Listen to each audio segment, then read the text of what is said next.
I was laying trying to rest in this hotel that Miss Wyrick and Regis Salons, a cyber gang stalked me and my wife too, and I just couldn't rest. I had to get up and make a video. I see I'm getting a little inroads with YouTube, so I notice YouTube is posting my videos as I make them, so I was forced to try to condense our story and get it off me because I made a 9-minute video on the other day and tried to get it up to my Twitter or Facebook page. And Miss Wyrick, she goes out of her way. She's using state-of-the-art stalking equipment and people normally all around where we are.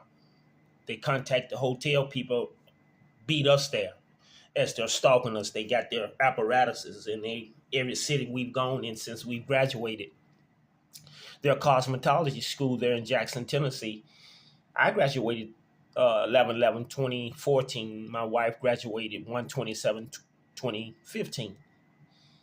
We couldn't understand why we couldn't keep a job. We excellent people and excellent stylists. Come to find out with Miss Amy Wyrick's help, they had stolen my and my wife's identity upon my enrollment there. I enrolled November again of 2013. Harassment, sexual harassment, bullying, contacting landlords there in Jackson, Tennessee, the whole 9 yards, as we were trying to get to the finish line, which was our license. The 1,500 hours then go over into our licensure. So she had made our lives a living hell with the landlords. They were attacking us all the time. The gist of Empire Beauty was that they would enroll. Oftentimes, the students that they were targeting were incompetent young ladies of color. Hopefully, they had children where they would have to meet some obligation in regards to that, to whereas all they were really doing is gathering Social Security numbers, stealing people's lives. Just so happened I'm a traveler, me and my wife. So we'll go across country trying to just access our decent life. Over 10 years now, dealing with Empire Beauty, Regis Salons. But prior to that, I was dealing with, I married my wife May 29th of 2007.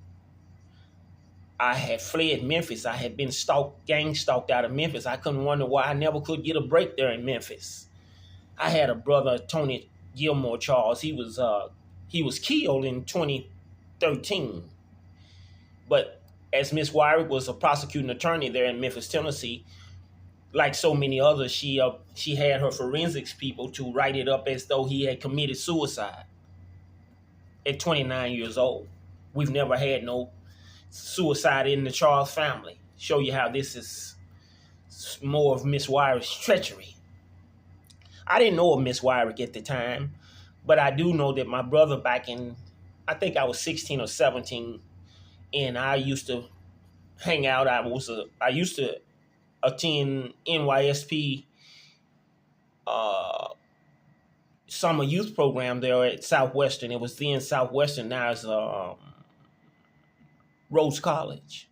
So I was a poor kid growing up in North Memphis over there. So I would go over to the NYSP where I was just really going to, of course, I was athletic all my life, and they had us free lunches.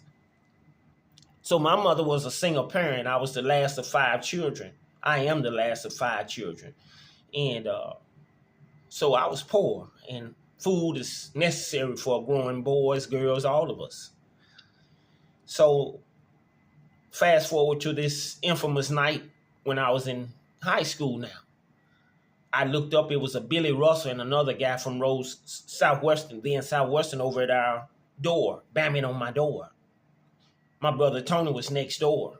So when my brother Tony came up, this guy Billy Russell was still talking to me as though he was a Nazi Gestapo person. Racial slurs, the whole 9 yards. So it was nighttime.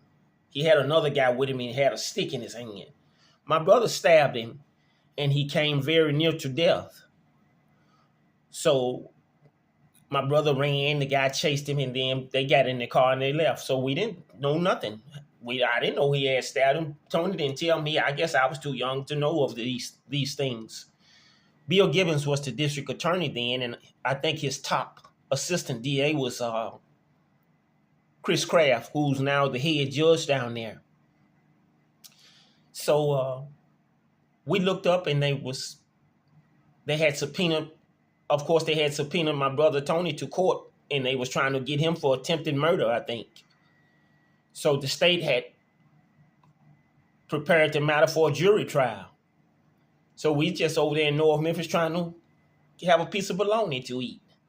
So in retrospect, when I look at the jury's trial set up, the jury was there in place, and I was the last witness for the defense.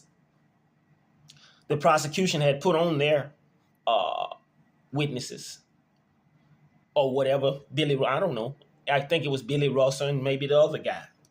So the other guy may have not even come because they're in Memphis up until here recently with this Miss Amy Wiry being removed from office. It was a great deal of racism and treachery involved with the judicial process, and you might not have made it. They'll find some way to kill you and say you hung yourself or anything. And then Miss Wyrick, this lady I'm really making this video about, she would find ways to remove what is called the exculpatory evidence from the defendant's jacket. She has many men and women in the prison system right now based on that same tactic with this same Judge Chris Kraft, enabling her to pull this off. So at the conclusion of the jury trial, I was the witness, and I was able to explain what had occurred that night, and my brother walked on the matter. So my mother, she was shielding me. I didn't know she was shielding me from vicious racism, where they would kill you if they can catch you in the right position. But I understood a fear. I reflect on this fear that she would demonstrate whenever she really liked me inside. She didn't want me to even go outside. I was born in 1968, a few months prior to them shooting Dr. King down on that balcony there at the Lorraine Motel. So you can imagine the fear in the people of color in the city, even now. So I went on, and I didn't graduate high school. I got a GED. I grew up in abject poverty, and it was a lot of trauma, not sexual abuse or anything, just trauma of hunger, trauma of mother being an alcoholic, violence, little domestic-like situations. My mother could say some stuff, and then Tony it could go either way. But it was never really nothing where the police had to be called. But it was trauma as a child growing up in those conditions. We started off on Lucy Street. They say I was born on Lucy Street. Then we moved to 156 East Essex up until I was about 10 years old. From there, I went out in California. I came back and I went to Florida Elementary. Then I went to Kingsbury Elementary for 5th and 6th grade. So